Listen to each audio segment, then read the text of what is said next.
Hello అండి. ఎలా ఉన్నారు? నేనైతే మీషోలో చిట్టి చిట్టి ఎలిఫెంట్స్ తీసుకున్నా.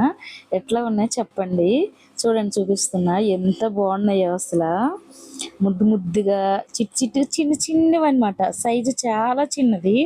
కానీ ఎంత బాగున్నాయంటే అసల రాబోయే రోజుల్లో పూజలు ఇంకా శ్రావణ మాసం స్టార్ట్ అవుతుంది కదా! అందుకని తీసుకున్నానండి. చాలా చిన్న సైజు ఇవి. కానీ చాలా బాగున్నాయి. నాకు నచ్చాయి ఎందుకో చూడగానే నచ్చేసాయి. అందుకే తీసుకున్నానండి. మీకు ఎవరికైనా కావాలంటే తీసేసుకోండి. మళ్ళీ ఔట్ ఆఫ్ స్టాక్ అవ్వకముందు తీసుకోండి. మీషోలో నా దొరకని వస్తువు అంటూ లేదండి. అంతా బాగున్నాయి అసల. చూడండి ఎంత ముద్దుగా చిన్ని చిన్నగా ఎంత బాగున్నాయి కదా! నచ్చాయా మీకు కూడా? నచ్చితే తీసేసుకోండి. కానీ చిన్న సైజు కానీ పర్లేదు బాగానే ఉన్నాయి. నాకైతే చాలా బాగా నచ్చాయి. అందుకే తీసేసుకున్నాను. పర్లేదు. చూస్తూ ఉండిపోతే సబ్స్క్రైబ్